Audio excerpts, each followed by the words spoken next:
Clara Zetkin. Discours devant le Reichstag, 1932.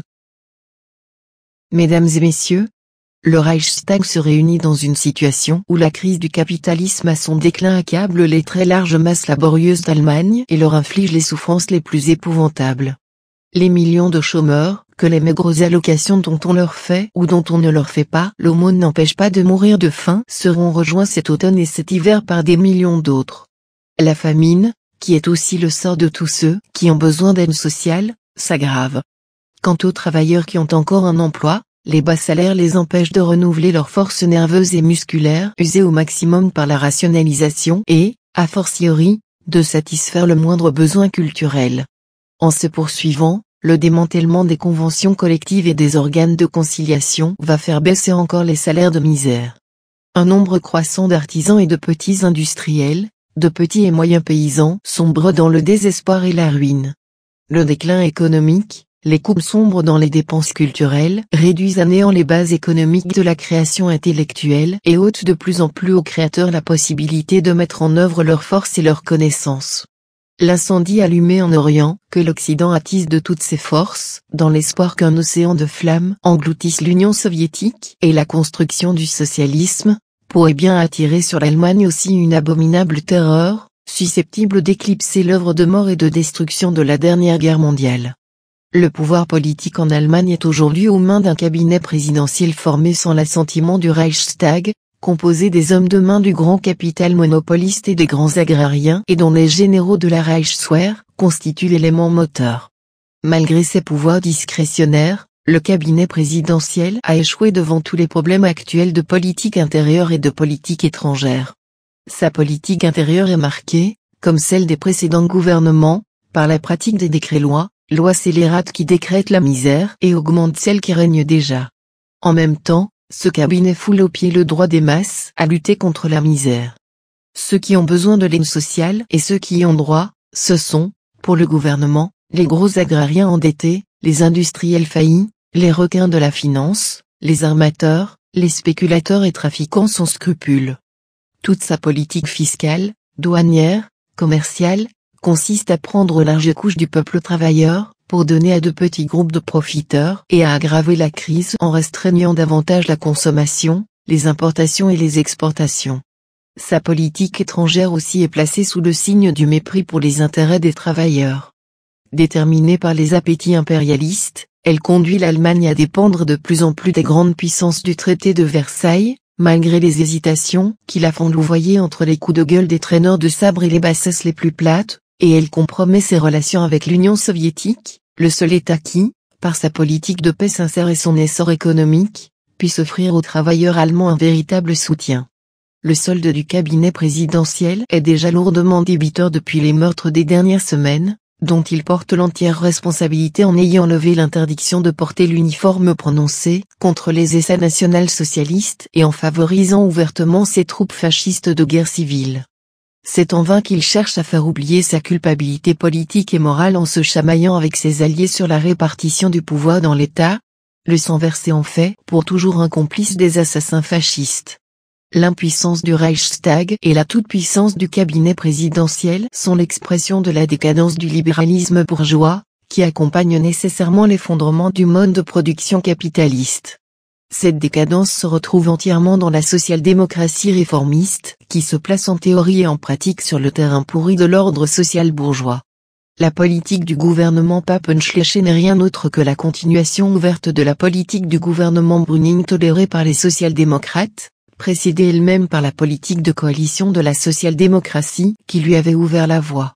La politique du moindre mal confirmait les forces réactionnaires dans la conscience qu'elles avaient de leur puissance et ne pouvaient, et ne peut encore, manquer d'engendrer le pire de tous les maux, habituer les masses à la passivité. On leur demande de renoncer à mettre en jeu la puissance dont elles disposent à l'extérieur du Parlement. De cette façon, c'est le rôle du Parlement dans la lutte de classe du prolétariat que l'on réduit aussi. Il est possible aujourd'hui dans certaines limites d'utiliser le Parlement pour la lutte des travailleurs, mais uniquement s'il s'appuie sur de puissantes actions des masses à l'extérieur de ses murs. Avant que le Reichstag ne puisse prendre position sur des problèmes particuliers de l'heure, il faut qu'il ait compris quelle est sa tâche essentielle, et qu'il l'ait accomplie. Il faut qu'il renverse le gouvernement qui tente, au mépris de la Constitution, de mettre le Parlement complètement à l'écart. Le Reichstag pourrait aussi saisir la Haute Cour de Leipzig d'une plainte contre le président du Reich et les ministres pour viol de la Constitution et pour les nouveaux viols de la Constitution qu'ils projettent. Mais il est vrai qu'une plainte, devant cette haute instance, reviendrait à demander à Lucifer de condamner Belzébuth. Bien entendu, ce n'est pas un vote du Parlement qui peut briser le pouvoir d'un gouvernement qui s'appuie sur l'armée et sur tous les autres moyens dont dispose le pouvoir d'État bourgeois, sur la terreur exercée par les fascistes, la lâcheté du libéralisme bourgeois et la passivité d'une grande partie du prolétariat, des travailleurs. Le renversement du gouvernement au Parlement peut seulement donner le signal de la levée en masse des travailleurs à l'extérieur du Parlement. Et ceci afin de jeter dans la bataille tout le poids économique et social des masses, et aussi toute la force de leur nombre. Dans cette bataille, il s'agit d'abord et avant tout d'abattre le fascisme qui veut réduire à néant, par le fer et par le sang, les manifestations de classe des travailleurs, en sachant bien, comme nos ennemis, que la force du prolétariat ne dépend pas du nombre de sièges au Parlement, mais qu'elle est ancrée dans ses organisations politiques, syndicales et culturelles. La Belgique montre aux travailleurs que la grève de masse conserve sa force, même à une époque de crise économique aiguë, à condition qu'en employant cette arme les masses soient résolues et prêtes à ne reculer devant aucun sacrifice, ni devant l'extension de la lutte, prêtes à répondre par la violence à la violence de leurs ennemis. Mais la démonstration de force du peuple travailleur à l'extérieur du Parlement ne doit pas se limiter au renversement d'un gouvernement anticonstitutionnel, elle doit aller au-delà de cet objectif limité et se préparer à renverser l'État bourgeois et son fondement, l'économie bourgeoise. Toutes les tentatives d'atténuer, et a fortiori de résoudre la crise en restant sur le terrain de l'économie capitaliste, ne peuvent qu'aggraver le mal. Les interventions de l'État ont échoué, car ce n'est pas l'État bourgeois qui tient l'économie, c'est au contraire l'économie qui tient l'État bourgeois. Entre les mains des possédants, l'appareil d'État ne saurait être utilisé qu'à leur avantage et au détriment des larges masses populaires qui travaillent, qui produisent et qui consomment. Une économie planifiée sur la base du capitalisme est une contradiction en soi. Les tentatives en ce sens ont toujours achoppé sur la propriété privée des moyens de production. La planification de l'économie n'est possible que si l'on abolit cette propriété privée. La seule et unique voie pour surmonter les crises économiques et écarter tous les dangers de guerre impérialiste, c'est la révolution prolétarienne qui supprime la propriété privée des moyens de production et garantit ainsi la possibilité de planifier l'économie. La meilleure preuve historique en est la révolution russe.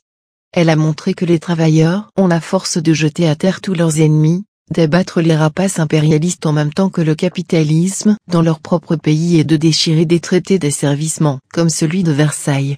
L'État soviétique confirme aussi que les travailleurs ont la maturité nécessaire pour construire un nouvel ordre économique où le développement économique de la société peut aller sans ces crises désastreuses, précisément parce qu'a été supprimée la cause du mode de production anarchique, la propriété privée des moyens de production. La lutte des masses laborieuses contre la misère, qui les opprime maintenant, est en même temps une lutte pour leur libération totale. C'est lutter contre le capitalisme qui exploite et avilit, pour le socialisme qui délivre et libère. C'est vers ce but lumineux que les masses doivent tourner constamment leur regard, sans se laisser troubler par des illusions sur la démocratie libératrice, et sans se laisser effrayer par la brutalité du capitalisme, qui cherche son salut dans un nouveau génocide universel, dans les assassinats fascistes et la guerre civile. La nécessité de l'heure, c'est le front uni de tous les travailleurs, pour repousser le fascisme, et pour conserver ainsi aux esclaves de l'exploitation la force et la puissance de leurs organisations, et même tout simplement pour les conserver en vie.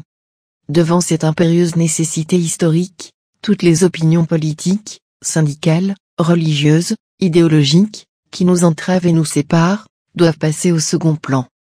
Tous ceux qui sont menacés, tous ceux qui souffrent, tous ceux qui aspirent à se libérer, doivent faire partie du front uni contre le fascisme et ses fondés de pouvoir au gouvernement. Tous les travailleurs doivent se retrouver et s'affirmer contre le fascisme, telle est la condition indispensable pour que se constitue le front uni contre la crise, les guerres impérialistes et leurs causes, le mode de production capitaliste. Le soulèvement de millions de travailleurs, hommes et femmes, en Allemagne, contre la faim, la privation de leurs droits, les assassinats fascistes et les guerres impérialistes est une expression de l'indestructible communauté de destin de tous les travailleurs du monde. Cette communauté de destin international doit devenir une communauté de combat solidement forgée par les travailleurs, partout où le capitalisme est en sa domination, une communauté de combat avec nos frères et nos sœurs soviétiques qui nous ont précédés dans l'assaut. Les grèves et les soulèvements dans les pays les plus divers sont des signes enflammés dont la lumière montre à ceux qui combattent en Allemagne qu'ils ne sont pas seuls. Partout les déshérités et les humiliés s'apprêtent à la conquête du pouvoir. Dans le Front uni des travailleurs, qui se forme aussi en Allemagne, ne doivent pas être absentes les millions de femmes qui portent encore les chaînes de l'esclavage de leur sexe, et qui sont de ce fait livrées à l'esclavage de classe le plus dur. Et au tout premier rang, c'est la jeunesse qui doit lutter, la jeunesse qui aspire à s'épanouir librement, mais qui n'a aujourd'hui d'autre perspective que l'obéissance aveugle et l'exploitation dans les colonnes des esclaves du travail. Dans ce front uni ont aussi leur place tous les créateurs intellectuels dont le savoir et la volonté d'accroître le bien-être et la culture de la société ne peuvent plus s'exercer aujourd'hui dans l'ordre bourgeois. Puissent-ils tous rejoindre le front uni de combat, les esclaves salariés, les corvéables du capital, tous ceux qui sont à la fois les supports et les victimes du capitalisme. En ma qualité de doyenne d'âge et dans l'espoir que, malgré mon invalidité actuelle, j'aurai encore le bonheur d'ouvrir, en qualité de doyenne d'âge, la première session du Congrès des conseils de l'Allemagne soviétique, je déclare ouverte la session du Reichstag.